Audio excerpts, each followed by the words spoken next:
사랑과 은혜가 풍성하신 하나님 아버지, 이한 시간도 저희들 주님 앞에 나와서 찬송과 영광 드리게 하여 주시오니 참으로 감사드리옵나이다. 사랑의 하나님, 이한 시간도 주님 앞에 나온 모든 주의 자녀들, 그 모든 형편과 처지를 하나님께서 굽어 살펴 주시옵고 여러 가지 소원과 기도를 가지고 나왔사오니 그 모든 것들이 주 안에서 이루어지게 하여 주시옵소서. 사랑의 하나님, 이 한 시간도 저희들 주의 아버지 강한 손과 편팔로 저희들을 붙들어 주셔서 이 시간 주님과 아주 깊은 아버지 교제가 이루어질 수 있도록 주님 도와주시옵고 역사하여 주시옵소서.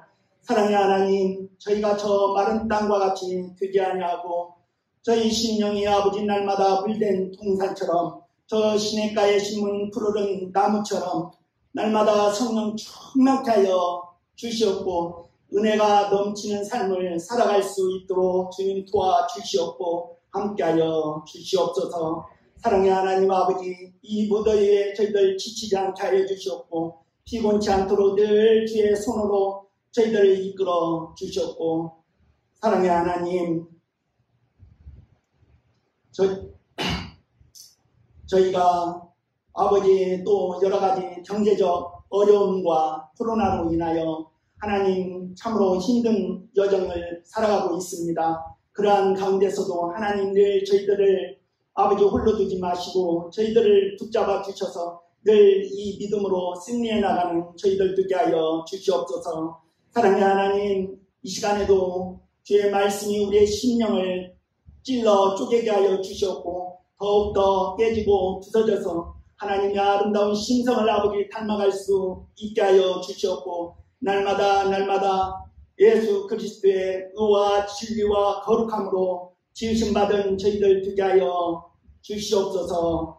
사랑의 하나님 아버지, 이 시간에도 참으로 힘들게 병마와 싸우고 있는 주의 자녀들 주님 찾아가 주셔서 주의 강한 손으로 하나님의 능력의 손으로 어루만져 주셨고 하나님 날마다 치료의 강선을 비춰주셔서 어서속히 그 아버지 질병과 고통으로부터 하나님 일어설 수 있게 하여 주시었고 하나님 어떠한 경우에도 낭망치 않고 절망치 않도록 주님 도와주시었고 함께하여 주시옵소서. 이 시간 말씀을 전하시는 목사님 주여 성령 충만케 하여 주시옵고 날마다 그 영육간의 강건함을 더하여 주시옵소서. 사랑의 하나님 아버지, 또 이번 주에 아버지 우리 청소년부 수련회가 있습니다. 하나님의 풍성한 은혜 가운데 잘 아버지 마칠 수 있도록 주님 도와주시옵고 함께하여 주시옵소서. 그 밖에 여러 가지 아버지 저희들 계획들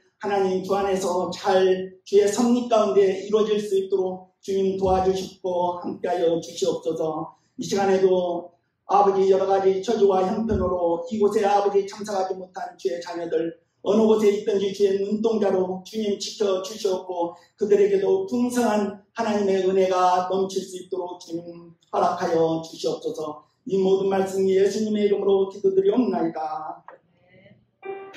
사탄을 따라 성령을 속인 아나니아라는 제목으로 더 직접적으로 이야기하면 따라서 그러니까 성령을 속이지 말라 이 말씀으로 함께 저희 교훈을 좀 삼고자 합니다. 사도행전 1장에서 4장까지 하나님께서 새로운 교회의 탄생을 어떻게 축하하시고 당신의 성령을 부어주셔서 새로운 역사를 이루신지를 보여줍니다. 5장에 가면 사탄이 존재하고 사탄이 실제로 교회를 공격하는 두 가지 양상을 보게 되는데 하나님께서 이 두 가지 공격을 어떻게 막으시고 어떻게 해서 교회를 거룩하게 하셔서 생명력을 유지하게 하시는지 가르쳐주는 본문입니다. 이 본문을 우리가 살펴보아야 할 것은 교회도 우리 개인에게도 동일한 어려움들이 나타나기 때문입니다. 그리고 이것은 파도와 같아서 이 파도를 넘어서면 하나님께서 넓은 대양으로 교회를 이끌어 가시는데 세계 선교의 주역이 되게 하는 은혜를 주십니다. 이것은 우리에게도 마찬가지입니다. 사탄의 시험이 개인과 교회에게 다가올 때 믿음과 성령으로 이겨내면 하나님께서 우리에게 새로운 장막터를 펼쳐 보이게 하십니다.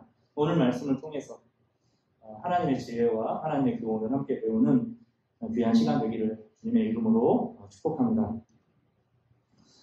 오늘은 아나니아와 삽비라 이 문제 하나만 살펴볼 텐데요. 교회에 임한 내부적인 공격, 부패함에 대해서 말씀하겠습니다. 혹시 지난주에 여러분이 만나는 수많은 사람들 가운데서 여러분 자신을 좀 더 좋게 보이려고 자신을 과장한 적이 있습니까? 생각해 보시면 좋겠어요. 혹시 자신이 파는 물건이 그 물건의 원래 가격보다 훨씬 좋다고 자랑한 적이 없습니까? 아니면 내가 파는 물건이나 혹은 내가 팔고 있는 다른 제품들이 위험한 점이 있음에도 불구하고 충분히 설명을 하지 않으면서 그것을 소개한 적이 있습니까? 우리는 늘 자신을 과장하거나 자신을 쉽게 축소합니다. 작은 칭찬에 목이 메고 작은 비난에도 견디지 못할 만큼 우리의 마음이 작아져 있는 것도 사실입니다. 본문에 나온 아나니아와 삽비라는 부부였습니다. 아나니아는 여호와께 은혜를 받은 자라는 뜻을 가지는 걸 보면 그 부모가 여호와를 경외하는 사람이었던 것으로 보입니다. 삽비라는 존귀한 자 이런 뜻을 가지고 있습니다. 이들은 초대교회의 중요한 사람이었습니다. 여러 주석을 살펴보니 이들은 오순절 다락방의 역사를 경험한 120명 중에 2사람이었다. 이렇게까지 말합니다. 그런데 이 고귀하고 존귀한 사람, 또 하나님을 경외했던 가정에서 태어난 이 아나니아와 또 존귀한 자라고 칭하기 합당한 사람들이 존경했던 이 삽비라가 교회와 하나님을 속이다가 하나님의 심판을 받는 내용입니다.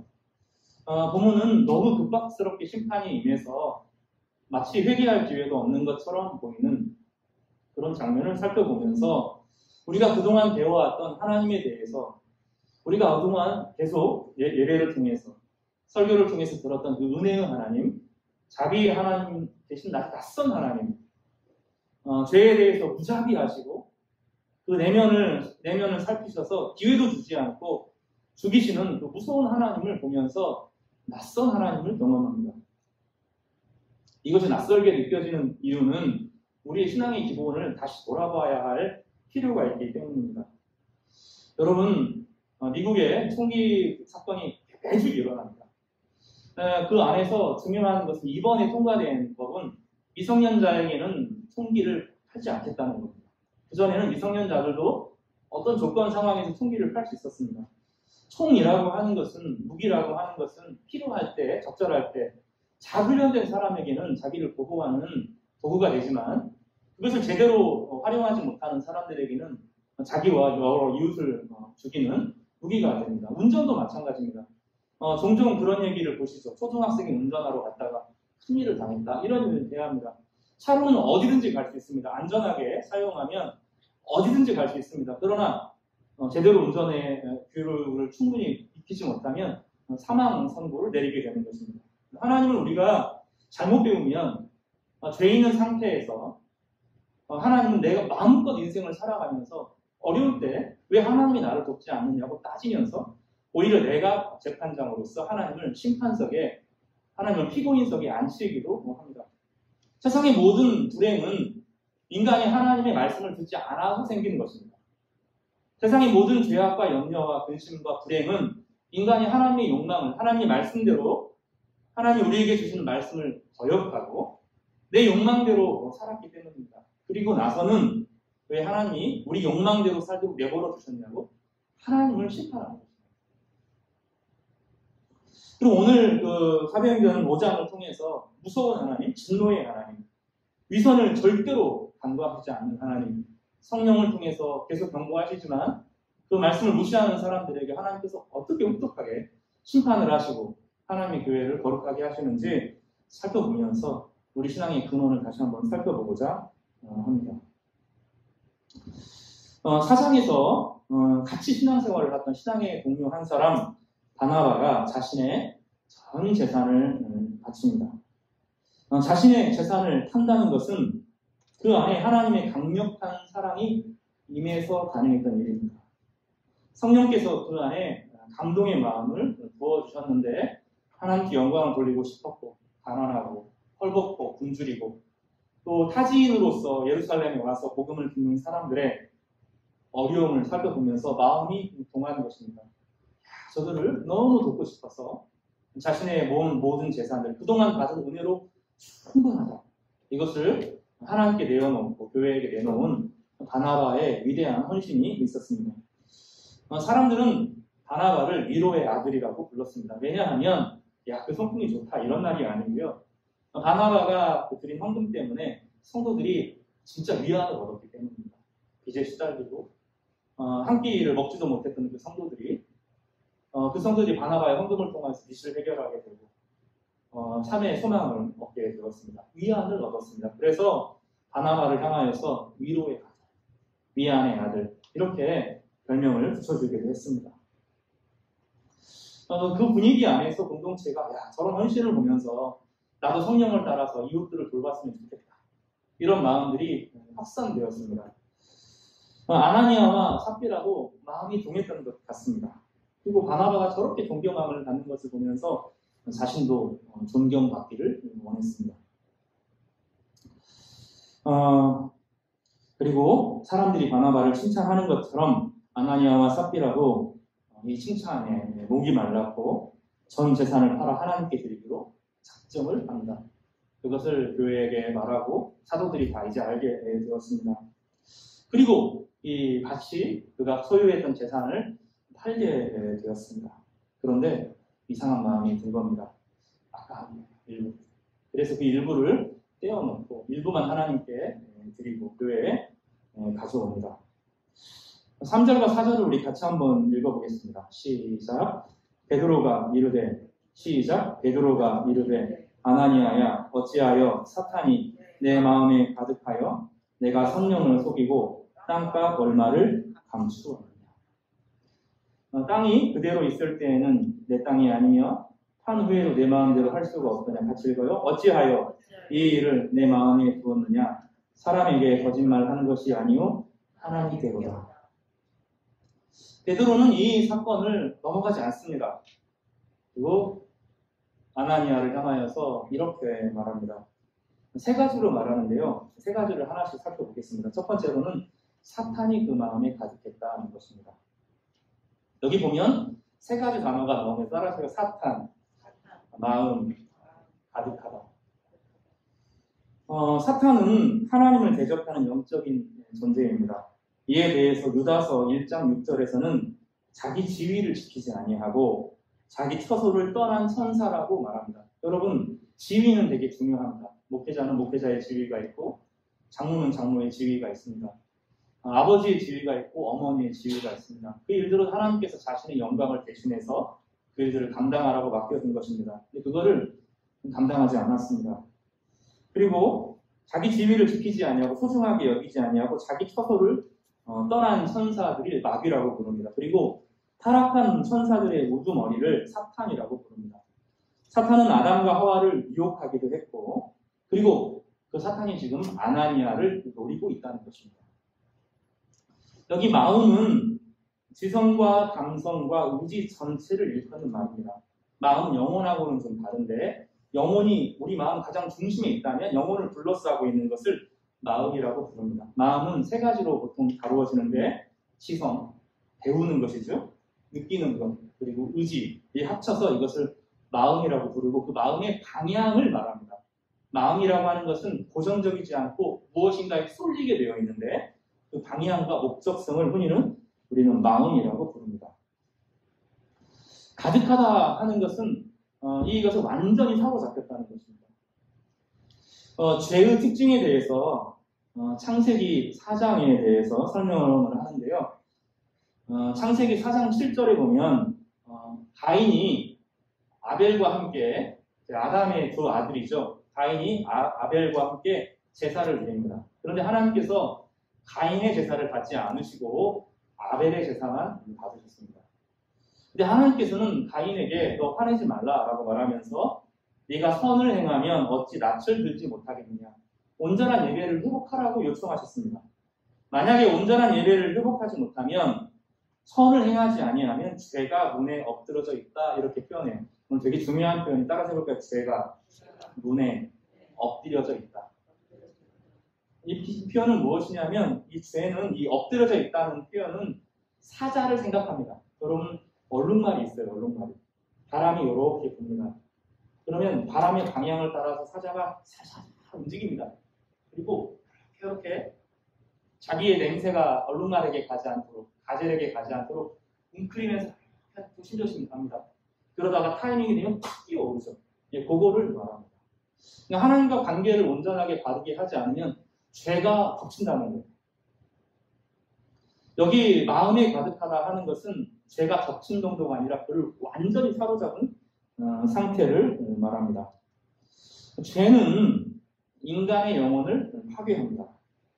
그래서 사람이 죄를 짓는 것은 우리 스스로 우리 영혼을 파괴하는 자살 행위를 행하는 것과 같습니다. 한 번 죄를 지으면 죄는 우리 삶에 머물게 되는데 나쁜 습관을 만듭니다. 나중에는 우리를 통제합니다. 그리고 결정적인 것이 무엇이냐면 죄는 진지를 구축합니다. 죄를 오래 가둬두면 하나님을 향하여 대적하는 진지를 세웁니다. 어떤 일이 벌어지냐면 하나님의 말씀이 그에게 들어올 수가 없습니다. 나중에 죄 짓고 회개하면 되지. 이게 안 됩니다. 왜냐하면 죄는 진지를 하나님을 대적하는 본성이기 때문에 하나님을 대적하여서 성을 쌓습니다. 나중에 가인이 에덴동산에서 쫓겨나서 성을 쌓는데 이것은 하나님을 대적하는 성벽을 쌓는 것과 같습니다. 그래서 죄는 삶에 오래 머물면서 하나님을 대적하는 습관을 가지게 되어지고 세력을 형성합니다. 지금 오늘 아나니아를 향하여서 베드로가 이렇게 이야기하는 것은 이런 생활이 오래됐다는 거예요. 벌써 여러 번, 이 한 번의 순간이 아니라 여러 번 반복해서 죄를 짓고 회개하지 않고 예수 그리스도를 의지하는 삶의 습관을 가지게 되면서 하나님을 대적하는 삶의 습관이 체계화되어지고 체질화되었다는 것입니다. 하나님 말씀이 전혀 들어가지 않습니다. 핑계를 댑니다. 이 핑계, 저 핑계 대면서 그 말씀에 대면하지 않습니다. 내 죄를 하나님 앞에 고백하지 않습니다. 그리고 이 사람 저 사람 다른 사람의 핑계를 댑니다. 누구 때문에 그렇습니다. 누구 때문에 그렇습니다. 이렇게 말합니다. 여러분 서른이 지났는데도 부모 탓하면 안 됩니다. 우리 부모가 이래서 그런 얘기 하면 안 됩니다. 왜냐하면 서른 될 때까지 여러분 수많은 교육을 받았고 책을 배웠고 또 교육을 받았습니다. 그래서 부모 책임 하지 마십시오. 자기 책임입니다. 충분히 배울 수 있었고 충분히 극복할 수 있었고 충분히 훈련할 수 있었던 책임들이 있습니다. 여러분 내려놔야 됩니다. 자기가 책임을 져야 되는데 난 누구 때문에 인생이 그래요. 너만 만나지 않았으면 그런 얘기를 하는 것이죠. 아나니아는 그런 상태가 되었다고 베드로가 진단합니다. 하나님께서 오랫동안 경고하시는데 명예욕에 혹은 다른 사람과 비교하는 욕구에 이것에 시달린 나머지 그것이 자기를 견고하게 쌓아서 이제는 하나님 말씀이 그에게 들어갈 수 없는 지경에 되었고 죄가 그를 지배하고 죄가 그 마음에 가득하다고 말합니다. 사탄이 그 안에 들어온 겁니다. 그리고 이것을 그냥 실수라고 베드로는 말하지 않고 사탄이 그의 마음에 가득하다 이렇게 진단했습니다. 여러분 때로는 실수를 하기도 합니다. 그러나 어느 순간 실수가 아니라 의도적인 것입니다. 그 의도는 사탄이 그를 장악하고 있는 상태가 되는 것입니다. 그런데 우리는 그것을 잘 깨닫지 못합니다. 내가 죄를 지었고 내가 잘못했다 이런 생각 정도 하지 이 안에 사탄이 도사리고 있고 나의 영혼을 완전히 휘어싸고 있어서 더 이상 하나님 말씀을 들을 수도 없고 이것을 다른 사람에게 책임을 떠넘기는 방식으로 살아왔음을 믿게 만드는 것입니다. 아나니아의 마음은 그 상태라고 이야기하고 있습니다. 아나니아의 이런 행동은 그가 하나님이 기뻐하시지 않는 죄된 습관을 그동안 오랫동안 버리지 않았다는 것을 말합니다. 죄가 그를 잠식하게 내버려 두었습니다. 갈수록 하나님의 말씀의 영향력은 사라지고 하나님의 말씀이 잘 들리지 않습니다. 그럼 이제 담배를 피우면 담배를 처음 오래 필 때는 멀리서도 담배 냄새가 좋게 느껴진다는 거예요. 담배를 오랫동안 안 피면 역하게 느껴집니다. 작은 냄새도 역하게 느껴집니다. 죄는 그렇습니다. 내 삶에 있어서 하나님을 가까이 하면 하나님의 작은 말씀이 내 안에 예민하게 반응합니다. 그 말씀이 예민하게 들려요. 어떻게 살아야 될지, 어떻게 인생을 계획해야 될지 섬세하게 들립니다. 그런데 하나님 말씀이 웬만큼 자극을 가지고는 다가오지 않습니다. 어느 정도 돼야 되냐면 막 엄청난 찬양팀을 가져다 놓고 온 찬양을 하고 나고 막 눈물 흘리고 이런 분위기가 돼야 조금 마음이 부드러워서 풀려요. 그 정도 되어야 하나님 말씀이 들릴까 말까 합니다. 네, 예민하면 하나님 말씀이 예민해지면 성경 한 절이 크게 다가옵니다. 눈물 한 절로 다가오고 자신의 죄성이 뼈저리게 느끼고 내 안에 하나님의 사랑이 얼마나 없는지가 사무치게 느껴집니다. 아주 작은 것에 예민해지는데 죄의 욕망에는 예민해집니다. 점점점 즐거운 것, TV 보는 것에 막 푹 빠집니다. 그 TV에 보는 거 안에서 막 분노하고 화내고 슬퍼하고 온갖 것을 더합니다. 근데 하나님 말씀은 졸리고 지치고 안 들리고 무감각해지는 문둥병과 같은 그런 증상이 영혼에게 나타나는 것이죠. 성도들의 필요가 눈에 보이지 않습니다. 교회에 대한 사랑, 내 인생에서 사라진 지 오래입니다. 이런 것들이 내 마음속에서 중요하지 않게 여겨집니다. 이건 죄가 잠식하고 있는 것입니다. 죄가 잠식하는 것이 아니라 하나님 말씀을 들을 수 없도록 사탄이 그를 꽉 잠식하고 있는 것입니다. 근데 그 사람은 못 느끼는 겁니다. 둘째, 베드로는 아나니아를 가리켜서 따라서 성령을 속였다. 다시 성령을 속였다. 이렇게 말합니다. 예수 믿는 이들에게 주신 가장 탁월한 선물이 성령입니다. 예수 믿는 이들에게 성령은 하나님이 기뻐하시는 뜻이 무엇인가를 고민하게 만들어요. 성령은 성부 하나님과 성자 예수님에게서 우리에게 공급되어서 하나님이 우리 가운데 베풀어 주신 은혜가 무엇인지를 느끼게 만들어 주시고요. 그리고 우리 예수 안에서 예수의 영을 우리 가운데 주셔서 하나님이 예수 자신을, 우리를 자신의 아들처럼 여기는 감격을 경험하게 됩니다. 그래서 성령은 성령 안에 계실 때, 성령이 우리 가운데 임할 때 하나님이 진실로 아버지처럼 보십니다. 인생에 때로 실패가 있고 절망이 있고 좌절이 있을 때 이런 절망과 좌절은 아버지께서 나에게 가장 좋은 것을 주시기 위해서 이루시는 것이다 하는 것을 깨닫습니다. 그래서 웬만큼 좌절하지 않습니다. 어려운 일을 겪어도 새롭게 해석할 수 있는 능력이 성령을 통해서 부어지기 때문입니다. 로마서 8장 9절에 보면 너희 속에 하나님의 영이 거하시면 너희가 육신에 거하지 아니하고 영에 있나니 누구든지 그리스도의 영이 없으면 그리스도의 사람이 아니라고 그랬습니다. 지금 이 아나니아는 성령께서 오랫동안 이야기하셨어요. 너 그렇게 하면 안 된다. 사람 보는 것에 시달리고 사람에게 인정받으려고 하면서 진짜 하나님이 기뻐하시는 것을 생각하지 않는다. 너 그렇게 하면 안 된다. 그래서 지금 성도들의 필요를 살펴봐라. 성도들이 지금 이런 어려움이 있고 이런 기도 제목이 있고 이런 필요가 있고 그러니까 예수 그리스도의 은혜를 경험한 사람이면 그들의 필요를 돌봐야 하지 않겠느냐? 이렇게 아나니아의 우리가 120명의 사도에는 들지 못했지만 120명의 기도 모임 가운데 임하면서 오순절 역사가 임하고 또 방언을 경험한 적이 있지 않느냐? 하나님이 너와 함께 하시지 않느냐? 그러면 성도들의 필요를 살펴보고 그들을 위해서 기도하고 무엇이 하나님이 기뻐하실 것인지 고민하고 기도해봐야 될 것이 아니냐? 계속 그렇게 했다는 거예요. 근데 아나니아는 그런 것에 관심이 있는 것이 아니라 사람들이 자기를 어떻게 평가하는지 자기가 더 높아지고 인정받고 싶은 마음에 사로잡히는 것이죠. 그래서 그는 결단을 하는 겁니다. 하나님에게 다 드리겠다고 말하면서 일부의 재산을 빼돌려서 자신의 생계를 자기가 챙기기로 하면서 교회에게는 인정받는 사람, 칭찬받는 사람으로 서 있는 것이죠. 이것을 베드로는 위선이라고 부르고 그가 성령을 속였다 이렇게 말합니다. 여러분, 성령께서 여러분에게 임하시기를 바랍니다. 그리고 성도들에게는 그 마음이 있어요. 하나님의 영광을 위해서 살고 싶고 이 시대 가운데 하나님의 진리가 드러나기를 바랍니다.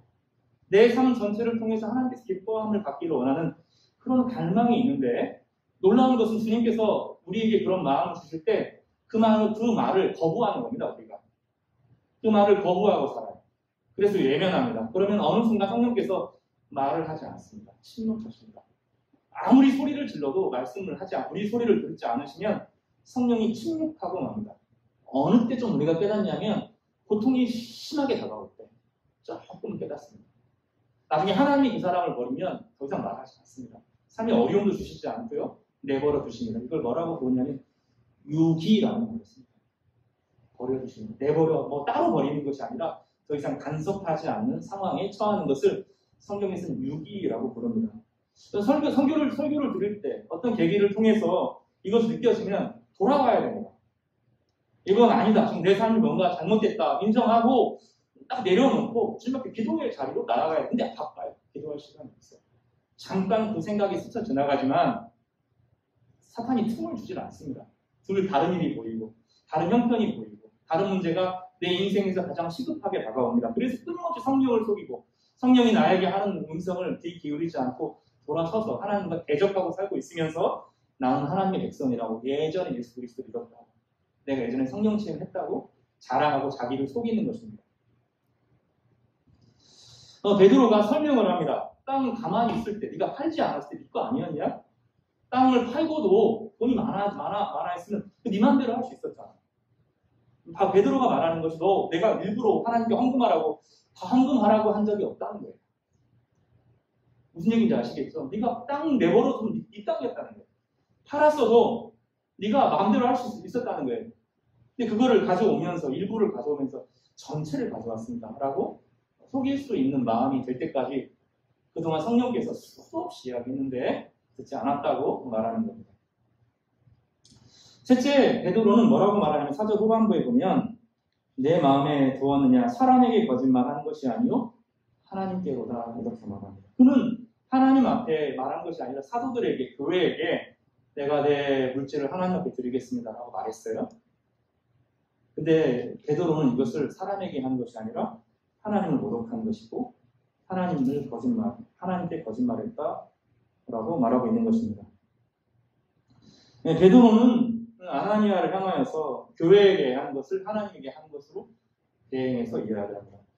교회의 권위를 너무 높이고 이런 것도 바람직하지는 않습니다. 목사의 권위를 하나님 권위처럼 높이는 것 정말로 바람직하지 않습니다. 그러나 교회를 우습게 하면 안 됩니다. 교회가 하는 일, 교회를 통해서 영혼을 건지고 교회를 통해서 하나님을 찬양하고 교회를 통해서 하나님 말씀이 선포되어지고 교회를 통해서 진리가 드러나게 되고 교회를 통해서 약자와 고아를 돕고 선교를 하고 이런 것들이 절대로 무시되어서는 안 됩니다. 최근에 제가 아는 한 선교사님과 통화를 했는데 갑자기 한국에 돌아왔다는 거예요. 그래서 무슨 일입니까? 이렇게 물어보니까 자기 자녀가 중학교 2학년인데 영국에서 왕따를 당했다는 거예요. 인종차별을 당했다는 거예요. 아이를 쓰레기통에 집어넣고 놀렸다는 거예요. 그래서 애가 너무 힘들어서 영국에서 치료를 받지 못하고 한국에 와서 치료를 받기로 했다고 엊그제 통화를 했습니다. 이런 고난은 이런 것을 내가 하나님 앞에서 당하는 고난이죠. 하나님 때문에 생기는 고난입니다. 기꺼이 고난을 감당합니다. 자기 자녀가 아프고 괴로운 일들이 그 앞에 주어졌지만 그동안 이 살았던 하나님의 삶이 보상 안 하신 것이 아니고 이 고난까지도 그 가정이 감당을 하면서 십자가를 향해 나아가는 것을 보았습니다. 이 아나니아는 전혀 다른 삶을 살고 있는 것이죠. 하나님을 속이는 것이죠. 하나님을 속였다. 네가 하나님을 속였다고 말합니다. 굳이 그렇게 하지도 않아도 되는데 죄를 마음에 품고 사니 어느 순간 하나님을 대적하고 하나님을 속이는 자가 된 것입니다. 마태복음 12장 31절과 32절은 이렇게 표현하고 있습니다. 사람에 대한 모든 죄와 모독은 사하심을 얻되 성령을 모독하는 것은 사하심을 얻지 못하겠고 누구든지 말로 성령을 거역하면 이 세상과 오는 세상에서도 사하심을 얻지 못하리라. 무슨 얘기냐면 아나니아는 겉으로는 그리스도인이지만 예수가 자기를 용서했다는 것을 잊어버리고 있는 거예요. 예수 그리스도가 아니면 하나님의 보좌 앞에 설 수 있는 자격이 없다는 것을 상실한 것입니다. 오늘 청소년부 교사들과도 잠깐 이야기를 했는데 만약에 누군가가 여러분의 차를 아침에 쫙 긁고 갔다는 것을 발견을 했습니다. 그럼 여러분 기분 좋겠습니까? 기분이 나쁘겠죠. 왜 하나님의 공의가 어디 있는지 물어볼 겁니다.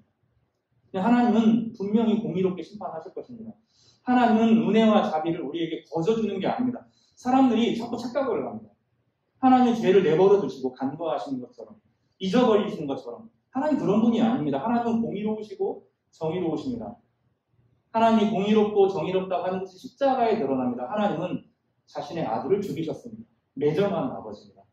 인간의 모든 죄를 용납하실 수 없어서 심지어 자신의 아들에게 모든 죄를 씌우시고 그를 심판하신 분이십니다. 십자가의 죽음은 긍휼과 우리를 향한 사랑과 긍휼이 있기 전에 우리의 죄에 대한 무서운 심판이 있음을 이야기하는 것입니다. 하나님 자기 아들도 십자가에서 우리의 죄를 때문에 죽이신 분이십니다. 우리는 자꾸 하나님이 우리를 심판하실 수 없는 분으로 몰아붙입니다. 그리고 우리가 어떻게 하나님이 우리를 심판하실 수 있어? 그렇게 요즘 사람들은 하나님을 자기들이 심판합니다. 하나님이 어떻게 은혜를 베푸시지 않아. 하나님이 내가 좀 죄지었다고 나를 심판하실 수 있어. 하나님 무슨 권리로 나를 심판하시는데 그렇게 말합니다. 죄를 간과해야 된다는 거죠. 죄를 넘어가야 된다고 말하죠. 예수 그리스도 없이 나에게 은혜가 임하고 자비가 임해야 된다고. 자기는 무슨 특권을 받은 사람처럼 살아갈 수 있다고 말하고 있는 것입니다. 그렇지 않습니다. 하나님은 죄에 대해서 반드시 진노하시고 어떤 죄도 용납하지 않으십니다. 그래서 하나님은 참된 정의이십니다. 존 뉴턴에 대한 이야기를 제가 여러 번 말씀드린 적이 있습니다. 존 뉴턴은 이렇게 말하거든요. 2절에 보면 Amazing Grace, 나 같은 죄인 살리신 2절에 보면 Was grace that taught my heart to fear and grace my fears believed. 이런 표현이 있어요. 무슨 얘기냐면 두려움을 알게 하게 하시는 것이 하나님의 은혜였다. 하나님이 두려운 것을 경험하지 못한 사람, 하나님의 심판과 공의를 내 삶에 적용하지 못해서 아무렇게나 대충 살아도 괜찮은 사람, 이것은 은혜가 임한 게 아닙니다. 제가 말한 것처럼 아직 운전을 하지 못하는 사람에게 너 자동차 타면 어딘지 갈 수 있어라고 말하는 것과 똑같습니다. 자동차 운전면허 따려고 하면 이론 시험도 봐야 되고 실기 시험도 봐야 되고 교수 훈련도 받아야 되고 그러고도 아직도 주차 배우는데 몇 년이 걸리잖아요. 이런 과정을 충분히 해야 비로소 차를 탈 수 있고 또 운전을 오래 하면 어떤 마음이 들어요? 사실은 운전을 많이 하면 자신감이 생기는 것이 아니라 두렵죠. 한번 사고 나면 어떤 일이 벌어질 줄 아니까. 하나님은 두려운 분입니다. 하나님은 정의로우시고 죄를 용납하시지 않아요. 그래서 하나님은 정의의 하나님이라고 부릅니다. 어떤 죄도 넘어가는 법이 없습니다. 사소한 것 넘어가지 않습니다. 예민하게 반응하시고 모든 죄에 심판하실 것입니다. 무엇보다도 사랑하지 않는 죄. 내 안에 하나님이 주시는 은혜에 대해서 감사하지 않는 죄. 하나님이 나에게 베푸신 은혜를 은혜로 경험하지 않는 죄. 이웃을 향한 사랑을 품지 않는 죄. 하나님의 성령을 통해서 주시는 모든 은혜들을 무시하는 죄. 하나님께서 가만두지 않고 반드시 심판하십니다. 그것이 은혜라는 거예요. 존 뉴턴이 고백하는 것은 은혜를 하나님을 두려운 분으로 깨닫게 되는 것. 내 인생을 그냥 살 수 없고 하나님의 심판대에 결국은 설 수밖에 없는 두려움의 대상 앞에 설 수밖에 없다는 것을 깨닫는 것이야말로 은혜라는 것입니다. 그러나 또한 은혜는 우리에게 무엇을 가르쳐 줍니까? 그 두려움에서부터 우리를 자유케 합니다. 예수 그리스도의 보혈과 피로 그를 자유케 하고 하나님을 아버지로, 하나님 우리의 아버지로, 우리의 창조자로, 우리의 목자로 만드시는 그리스도의 속죄와 계속의 십자가 안에 우리는 위로와 안심을 누리는 것입니다. 지금 아나니아는 다 경험했어요. 근데 지금 십자가가 그에게 지쳐져 있습니다. 자기 심판받아야 마땅한 거 다 잊어버리고 그만해도 되는 것처럼 마음껏 인생을 사람들에게 자기 인정받고 칭찬받는 것을 목표로 살아도 되는 것처럼 말하고 있는 것입니다. 그래서 이 아나니아의 죄는 그냥 실수가 아니라 하나님을 대적하는 죄, 성령을 회방하는 죄, 교회를 우습게 여기는 죄, 이 모든 것이 교회 안에 깊이 들어와 있음이 보여주는 것이죠. 놀라운 것은 초대교회가 그랬다는 것이죠. 오순절의 역사를 경험한 사람들이 그랬다는 거예요. 그럼 우리는 얼마나 위험할 수 있는지 깨달아야 돼요. 성도들의 기도가 우리에게 얼마나 절실하고 중보 기도가 얼마나 필요하고 하나님 말씀 앞에 서야 되는 것이 얼마나 중요한지 이 부분은 우리에게 교훈하고 가르쳐줍니다. 말씀 정리하겠습니다. 여러분에게 하나님의 은혜가 임하고 있습니까? 혹시 마음껏 죄짓고 내 마음대로 내 욕망대로 살면서 그것을 허용하시는 것을 혹시 은혜라고 착각하는 것은 아닙니까? 은혜는 그런 게 아닙니다. 용서받을 수 없는 우리에게 예수 그리스도를 선물로 주셨음을 믿는 것. 그 안에 속죄와 구속이 있는 것. 내 안에 하나님을 향한 사랑과 이웃을 향한 섬김과 하나님의 교회를 향한 애정과 또 성도들의 필요를 향한 긍휼과 자비의 마음이 넘쳐나는 것. 그래서 내 인생과 방향의 삶의 목적을 하나님을 위해서 살고 싶은 것. 그렇게 나아가는 것, 이것이 은혜 안에 거하는 것입니다. 아나니아는 회개할 기회를 얻지 못했습니다. 사실은 오랫동안 성령께서 그의 마음을 설득하셨을 겁니다. 우리 본문에서 보면 회개할 기회가 없는 것처럼 너무 급박하게 이루어지는 것은 아닌가. 이것은 우리의 마음을 투영하는 거예요. 만약 오늘 하나님께서 나에게 이 기준을 가지고 평가하시면 너무 과중한 거 아닌가 이렇게 생각하니까 그렇게 느껴지는 거예요.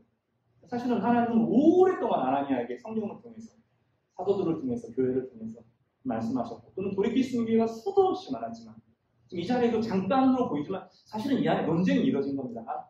베드로는 너 이렇게 하면 안 된다고 말하고 아나니아는 자기는 그런 적이 없다고 계속 부딪히면서 이 3절 4절이 짧아 보이지만 상당히 긴 시간 동안 이루어진 논쟁인 거죠. 베드로는 아나니아를 충분히 설득했고 아나니아는 회개할 기회를 놓치고 말았습니다.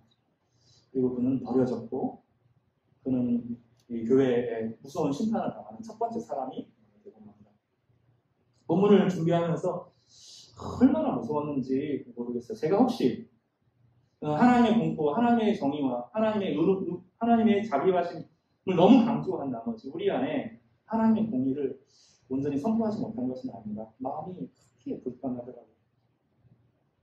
여러분, 오늘 본문에 있는 하나님은 한없이 두려운 분이시지만 그 과정을 통해서 교회를 정결하게 하시고 교회를 거룩하게 하셔서 이 어려움을 깨끗하게 하시고 그리고 세상이 주는 어려움을 이기게 하신 후에 세상을 향한 선교터로 교회를 세우십니다. 우리가 부패를 하나님 앞에 고백하고 우리의 교만을 내려놓고 하나님의 은혜를 구하면 주님께 다시 우리를 회복시켜 주실 것입니다. 그리고 하나님의 교회가 거룩하여질 때 하나님은 교회를 거룩한 신부로 삼으시고 온 세상에 자랑하시고 그들을 통하여 구원의 역사를 이루실 것입니다. 오늘 말씀은 우리에게 회개의 교회가 되기를 주님의 이름으로 축복합니다.